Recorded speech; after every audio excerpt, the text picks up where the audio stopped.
Ah, Final Fantasy. A game that has been known for a long time.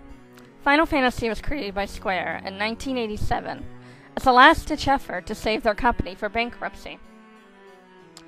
This game managed to save the company and bring it back to the series we know today as Final Fantasy.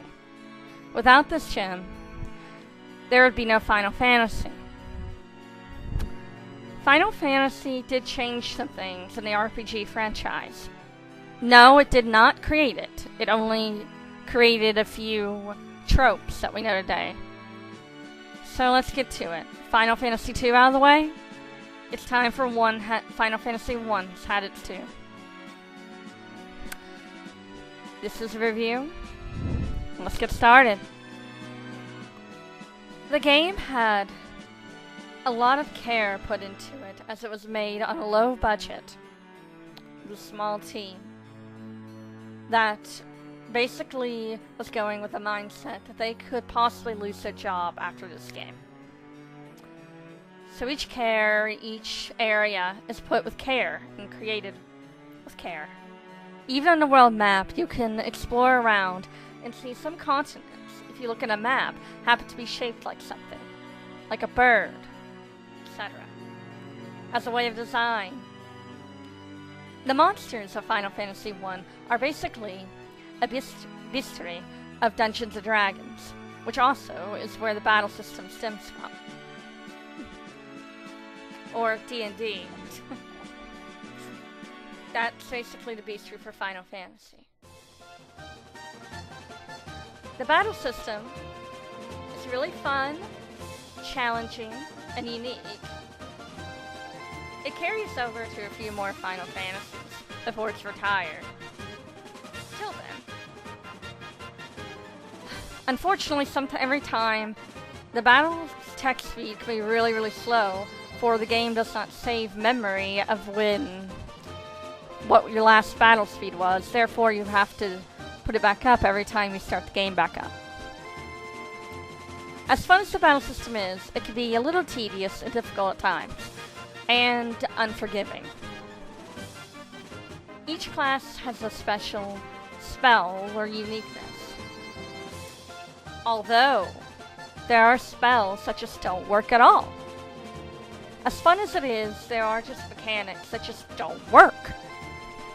For example, a few spells that were debugged to raise the enemy's attack instead of your own.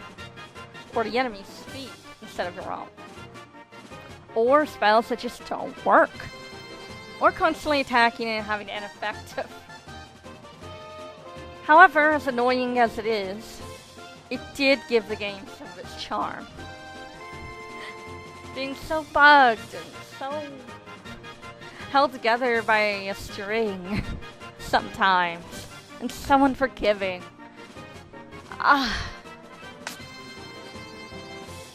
It's one of the things that made it special and unique and wonderful.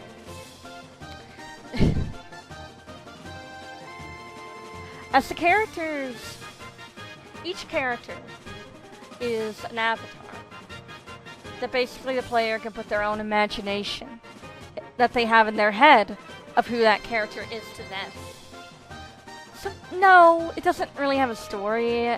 There are text boxes that are kinda, well, just, what's the word, cryptic? And it's hard to sometimes, you will easily get lost and not be able to find your way, but you'll get to it. You'll find your way. But putting your own self in the characters is very fun and a charm that just, when RPG and games do it, it's fun. Each character is lined up in battle, as you can see the sprite, which was the first time done in Final Fantasy. Not just Final Fantasy, but in RPGs in general, where you saw your character in battle. Beforehand, it was a screen with text. You could see the enemy, kind of like Dragon Quest or Dragon Warrior. And then, that was basically the gist of it. For that scenario. As grinding for money could be quite a challenge, especially in the beginning, where monsters barely drop money. and sometimes you have to grind a lot in order to fight. Like D&D, spells have numbers by them, as you can see, where it's a certain amount that you have. You can cast many. I didn't have many, huh? You can't cast that spell anymore unless you rest, heal up. You can only save it in for there's no saving on the world map or thing like that. No save points. Save points didn't come around until Final Fantasy IV.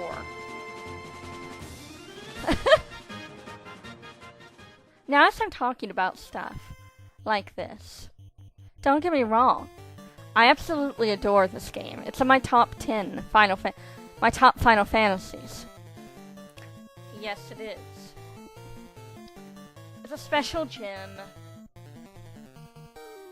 It may be archaic, but hey. In my opinion, it's charming, it's wonderful. It is an experience worth having. Even if you don't finish it, even if you quit, like, I don't want to play this anymore, it's still worth to try. Let's talk about the music. Composed by Nobuo Uematsu, who worked for Square at least until Final Fantasy XII. The music is really good. Really, really good for Final Fantasy I. It's the last-ditch effort. Like, there's the shrine, the Chaos Shrine, the Underwater Shrine, the Castle Cornelia, the world map theme, the battle music. Even the Marsh Cave is kinda okay, except it constantly repeats over and over and over, so I guess that's a little... And sometimes the music will repeat if you open a treasure chest or etc. Because you opened another text box, therefore it opened up. It repeats the song, or going up down the stairs. The game has a lot of mazes, like puzzles. Oh, I should stop saying like. I'm sure that's gonna be really annoying. Anyway, let's get to the numbering scale. Battle mechanics, an 8 out of 10.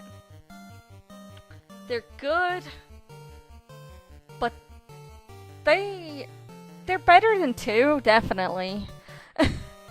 And don't get me wrong, I like 2, but Final Fantasy 1 still is a better battle system.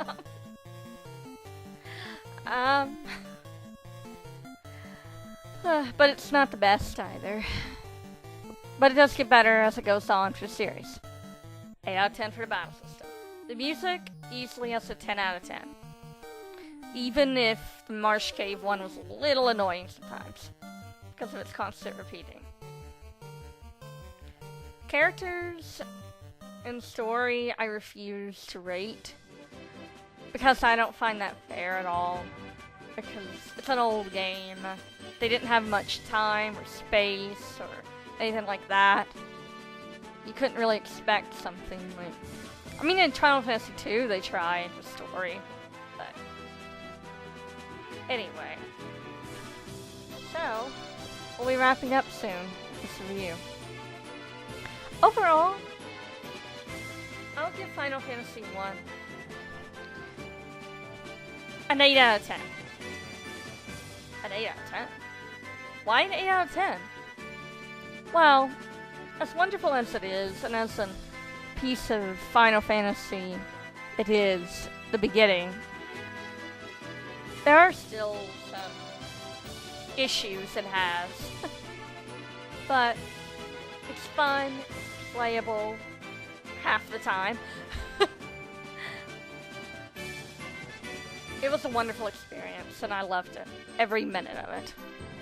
Even the parts where I got annoyed, or just irritated by some of its incooperative behavior. I had fun. And I know you will too.